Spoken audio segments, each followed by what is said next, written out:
I'm Jenny Robertson, founder of the On Purpose Woman Global Community and founder and publisher of On Purpose Woman magazine. I'm excited to share with you the speaker portion of our Connections After Hours gathering of the On Purpose Woman Global Community. Dana Herra is speaking on Getting Started with a Content Strategy. Dana is a strategic ghostwriter. She helps individuals and brands identify and lean into their uniqueness with clear messaging and content that resonates with their target audience. Her background includes an award-winning writing career and a decade in marketing strategy. You can find her on Substack, LinkedIn, and on her website, which is danaherra.com. All of those links are in the text of this video. Dana, thank you for being with me. Glad you're here, and I look forward to what you have to say. Thanks so much, Jenny. Thanks for having me. Thanks to everybody watching for being here.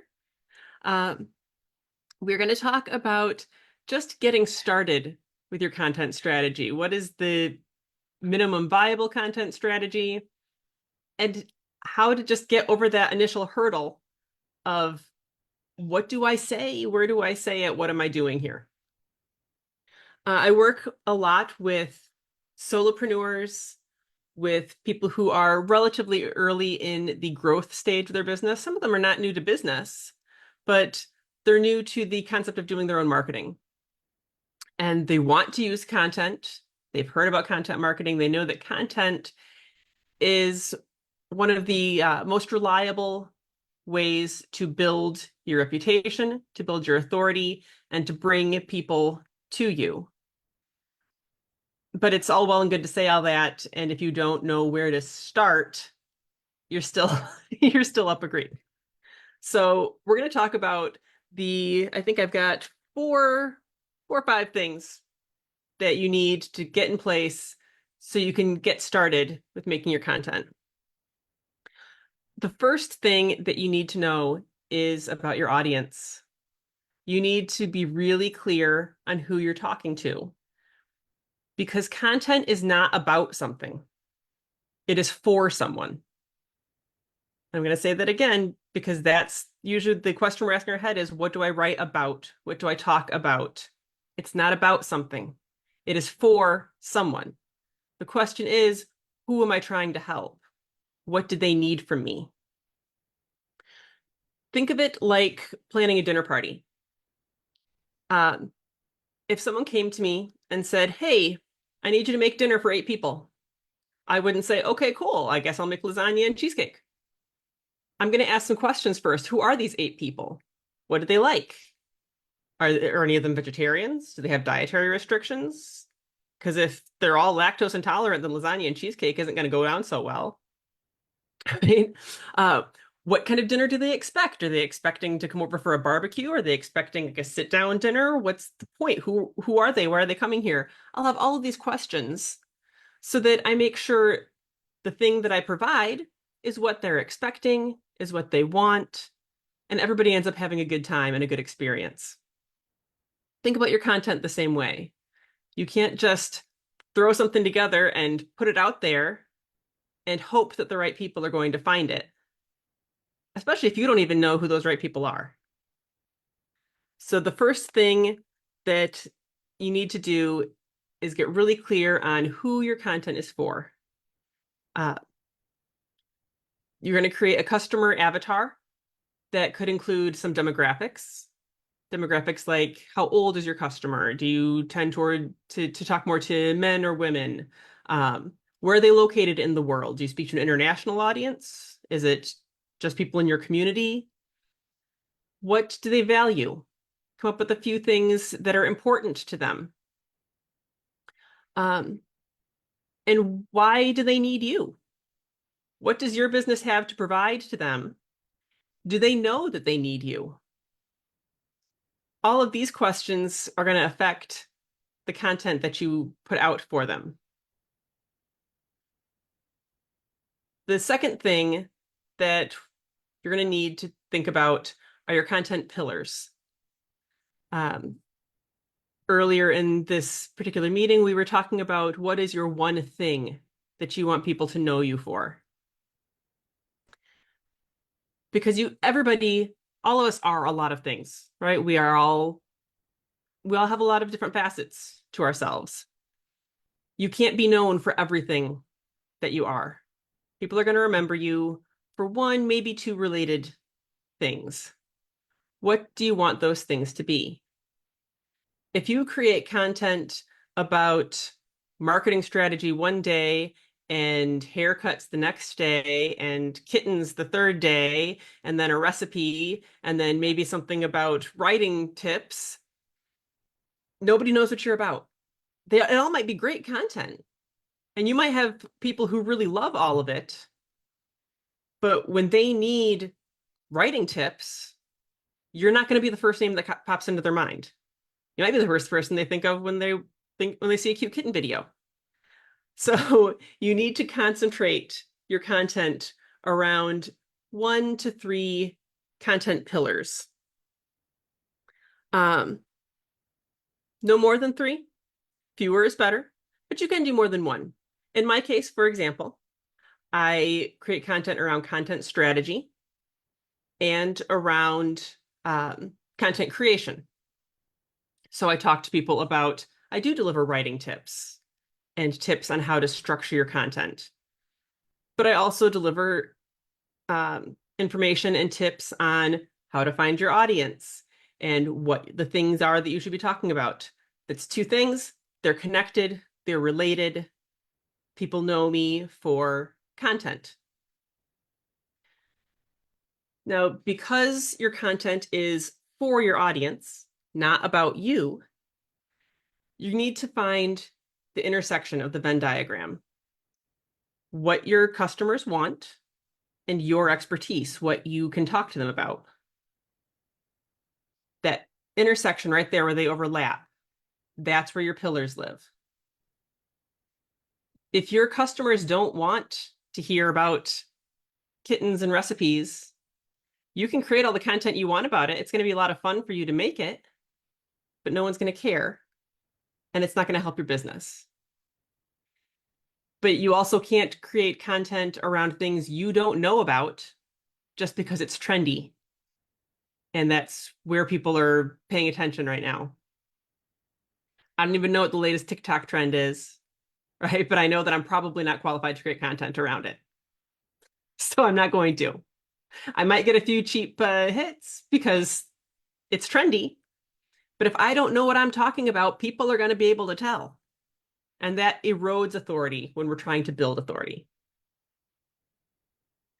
Your pillars should be high level and broad. They are umbrella topics.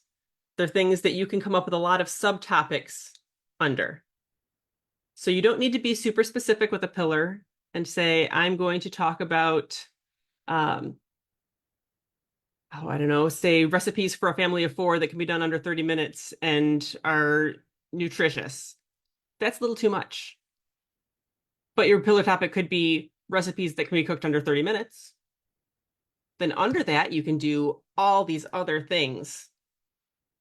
And all that content has that kind of red thread tying it all together. Once you know who it's for, and now you know what it's about, you're well on your way to being able to create content. Before you start creating it, though, I want you to take a moment and think about what you're going to do with it once it's done. Where are you going to put that content so the right people see it? This is choosing your channels and your tactics. I'm going to go back to TikTok again. A couple years back, that's all anybody wanted to talk about was TikTok. You got to be on TikTok. Oh my gosh, we all must be on TikTok. Tell you what, my audience, the people I wanted to talk to, they were not spending time on TikTok. It would have been such a waste of my time to spend days creating TikTok videos for people who were never going to buy anything from me.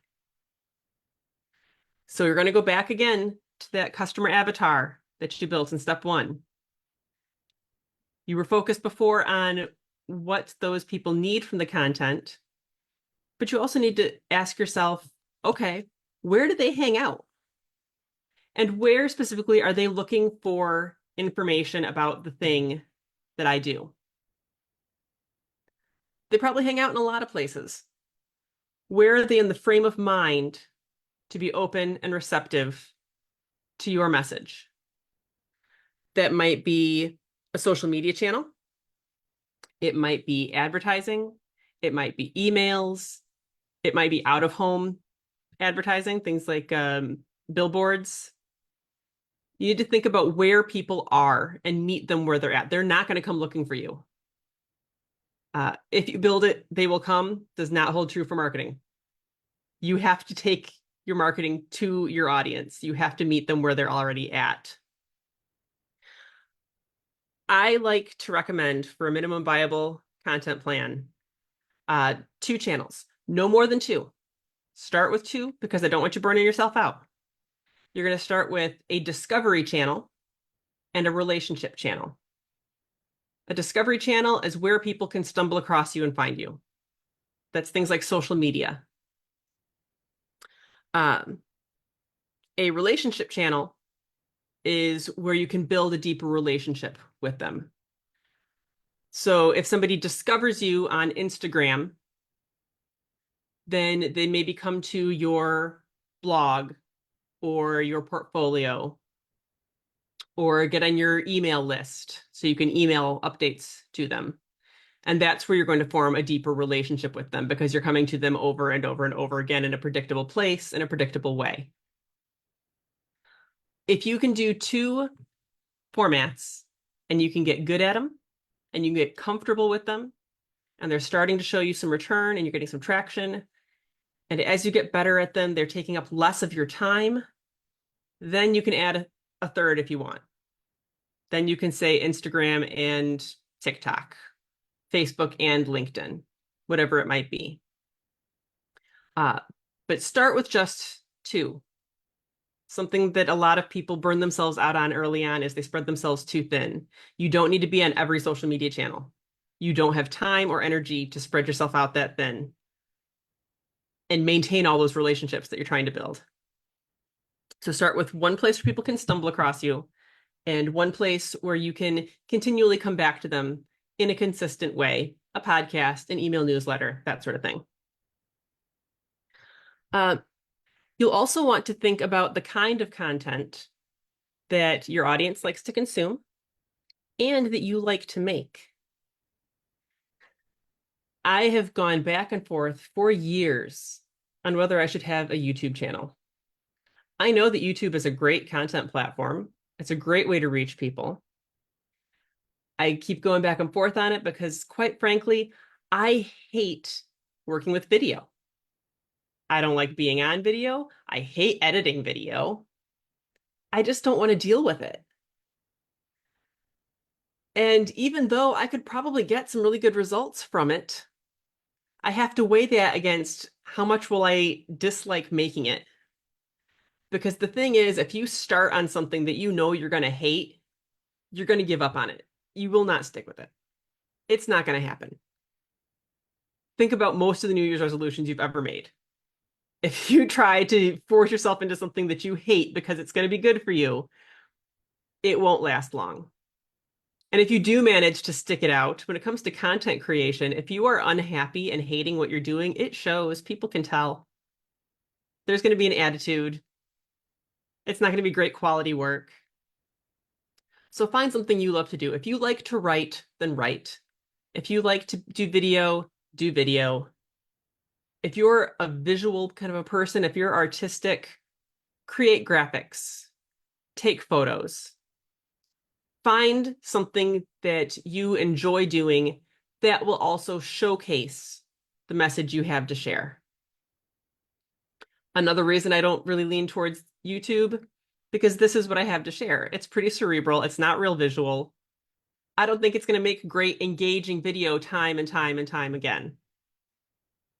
If I were teaching dance moves, absolutely, video is the place where I need to be. That's something that's not going to translate real well to my chosen medium, which is a written format. So do what you like to do.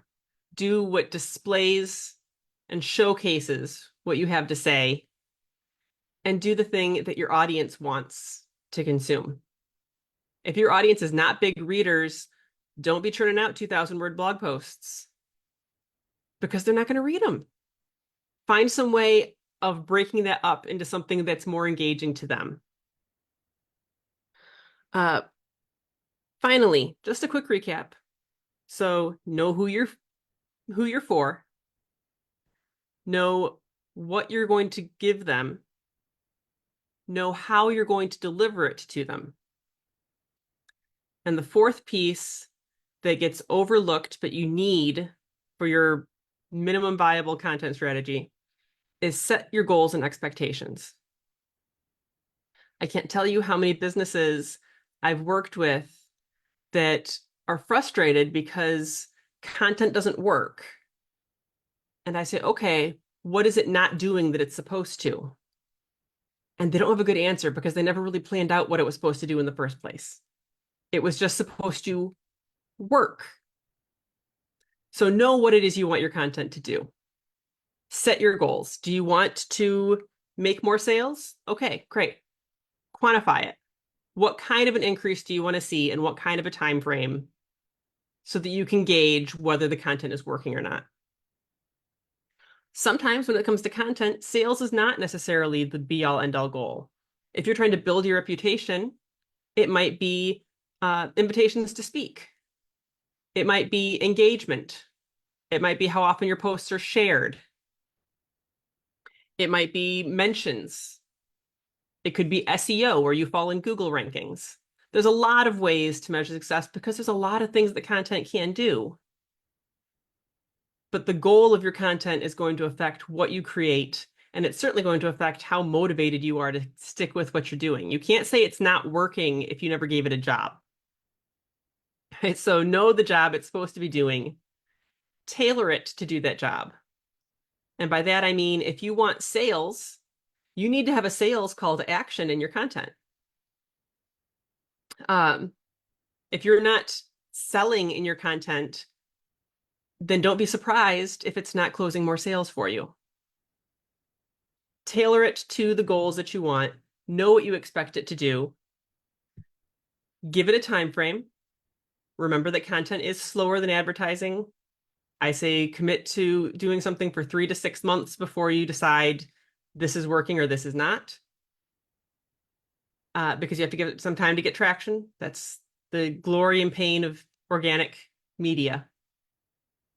But if you didn't give it a job, you can't know if it's working. You can't know what to change. And with those 4 pieces, you should be able to get over the hump and start creating something. Once you know where to go, who to talk to, what to say to them, and how to measure it, the next thing to do is to just go out there and experiment. And remember that marketing is all an experiment. If it doesn't work today, tweak it. Try it again. If there are times when the best of us, and I mean, I'm talking people at a much higher level than myself, the best marketing minds in the world will do things that they expect to take off like a rocket and it tanks. And they will do things with very little hope attached to it and it soars. And then what we do is go back and try to post-mortem it and figure out, okay, what worked, what didn't, what happened here? And can we replicate those results? And after time, you learn and you can start replicating the results. But you have to experiment first. Experiment to see if maybe you love doing video, you just never tried and you didn't know it. Experiment with the kind of content you make. Experiment with the things you want to talk about and see if it resonates with your audience. And if it doesn't work, don't get discouraged. Don't give up marketing altogether. Make adjustments, iterate, try again. All right, I think that went pretty quickly. Jenny, correct me if I'm wrong. I think we've got time to open it up to some questions.